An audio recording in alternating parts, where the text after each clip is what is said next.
नमस्ते दोस्तों, मेरे चैनल में आप सबका स्वागत है। आज मैं फिर से एक शिव चर्चा के सुंदर कथा सुनाने जा रही हूँ। कैसे एक भिखारी से महादेव भिक्षा मांगने जाते हैं। कथा बहुत ही सुंदर है, शुरू से अंत तक जरूर सुनिएगा। अच्छा लगेगा तो लाइक करिएगा, शेयर करिएगा और चैनल पर पहली बार देख रहे हैं तो चैनल को सब्सक्राइब करिएगा। एक भिखारी था। भिखारी महादेव जी का परम भक्त था। वो महादेव जी का पूजा पाठ करता, उनका ध्यान करता। जहाँ जहाँ शिव चर्चा होता वो वहाँ वहाँ जरूर जाता। वहाँ पर जाकर भजन सुनता था, लेकिन उसमें एक खराब आदत था। एक पैसा भी दान नहीं करता था। वो तो भिखारी था, सिर्फ उसको मांगने का आदत था, उसको देने का आदत नहीं था। भिखारी सिर्फ मांगने जानता था, देने का वह हाल ही नहीं जानता था। एक दिन भिखारी सुबह सुबह उठा। त्योहार का दिन था। वह सोचा कि आज तो त्योहार का दिन है, आज ज्यादा दान दक्षिणा मिलेगा, इसलिए सुबह सुबह ही हम घर से निकल जाते हैं। तो भिखारी क्या किया, एक थैला लिया। थैला में एक मुट्ठी चावल ले लिया। भिखारी सोचा कि पहले एक मुट्ठी इसमें चावल डाल लेते हैं, ताकि लोग देखें कि दान दे रहा है, तभी तो लोग दान देंगे। ऐसा वो मन में विचार करके एक मुट्ठी चावल अपने थैला में डाल लिया और घर से निकल गया भीख मांगने। जब भिखारी कुछ ही दूरी पर गया तब क्या देखता है, उसी देश के राजा रथ पर बैठकर इसी की ओर आ रहे हैं। अब तो भिखारी राजा के देखकर पूरा खुश हो गया कि राजा इधर ही आ रहे हैं, आज तो हमको ढेर सारा दान दक्षिणा मिलेगा। वह पूरा खुश हो गया। वह मन में सोचने लगा, देखो हम राजमहल में कितना बार जाने का प्रयास किए, लेकिन दरबान हमको अंदर जाने ही नहीं दिया। आज राजा खुद इधर आ रहे हैं, आज तो हमको ढेर सारा दान दक्षिणा मिलेगा। आज का दिन तो बहुत ही शुभ है। ऐसा सोच करके वह उहे जगह पर खड़ा हो गया जहाँ पर था और देखने लगा। तभी क्या देखता है, राजा के रथ उसी के पास आकर रुक गया। राजा उतरे, रथ से उतरकर भिखारी के पास आए और दान मांगने लगे। राजा खुद ही दान मांगने लगे भिखारी से। अब तो भिखारी हैरान परेशान हो गया, मेरे साथ ये क्या हो रहा है। राजा साहब तो हमसे ही दान मांग रहे हैं। कहाँ हम सोच रहे थे कि राजा हमको दान देंगे और आज बहुत सारा दान दक्षिणा मिलेगा, लेकिन राजा साहब तो हमसे ही दान मांग रहे हैं। अब भिखारी चुपचाप देख रहा है। तब राजा भिखारी से कहते हैं, देखो मेरे राज्य पर बहुत बड़ा संकट आने वाला है, इसलिए मेरे ज्योतिषी बोले हैं तुम खुद भीख मांग कर लाओ।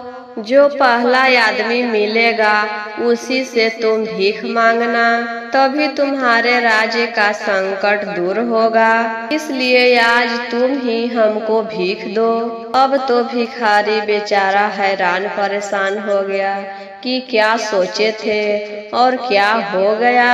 तब भिखारी सोचने लगा कि मना कैसे करे, ये तो राजा है यहाँ के, मना करेंगे तो बुरा मान जाएंगे, इसलिए भिखारी तो मना भी नहीं कर सकता था। तब भिखारी क्या किया, अपने थैला में से एक चावल का दाना निकाला और राजा को दे दिया। जब राजा के हाथ में भिखारी दिया तो राजा बोले कि बस इतना ही, एक ही दाना। तब भिखारी बोलता है, महाराज हम तो इतना ही देने के योग्य हैं, इससे ज्यादा हम दान नहीं दे सकेंगे। मेरे लिए एक ही दाना काफी है, हम इतना ही दान कर पाएंगे।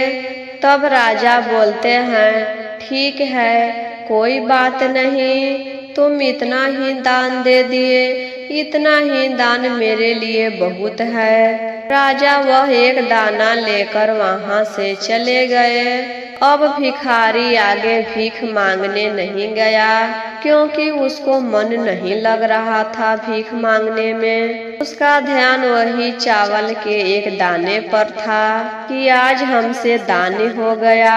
कहाँ राजा हमको दान देते, और आज राजा ही हमको से एक दाना मांग कर लेकर चले गए। वह एक दाना के बारे में ही सोचता रहा। इसी चलते किसी के दरवाजा पर भिक्षा मांगने नहीं गया। तब भिखारी बिना भिक्षा मांगे ही अपना घर चला आया। जब उसकी पत्नी भिखारी को देखी तब बोलती है, स्वामी, आज आप बहुत जल्दी आ गए। आप तो बोले थे कि आज ढेर सारा दान दक्षिणा लेकर आएंगे, और आप तो कुछ नहीं लेकर आए। तब भिखारी बोलता है, आज तो हमको ही दान देना पड़ा। आज एक चावल का दाना हम राजा के दान करके आए हैं, इसलिए आज मेरा मन नहीं लग रहा है, और कहीं भीख मांगने भी नहीं गए। ऐसे ही खाली हाथ वापस चले आए। ऐसा बोलकर भिखारी वहीं पर बैठ गया। अब उसकी पत्नी एक सूप लाती है, और जो थैला में चावल था वह उलट देती है, चावल सूप में रखती है। तभी क्या देखती है, चावल के एक दाना सोने का है। तब अपने पति से कहती है, स्वामी, इसमें तो एक दाना सोने का है। तब भिखारी वहां पर आकर देखता है तो हाँ, सही में एक दाना सोने का है। तभी भिखारी छाती पीट पीट कर रोने लगता है कि हमसे कितना बड़ा अपराध हो गया। आज तक हम किसी को 1 रुपया दान नहीं किए, ना ही कभी पुण्य काम में पैसा खर्च किए। अब भिखारी को बुद्धि हो गया कि जो राजा मेरे सामने आए थे भिक्षा मांगने, वह तो साक्षात महादेव थे। वह हमसे भिक्षा मांग कर गए। अब भिखारी को बुद्धि हो गया, ज्ञान हो गया। हम तो भीख मांग कर खाते हैं, जबकि आदमी को अपना कर्म करना चाहिए।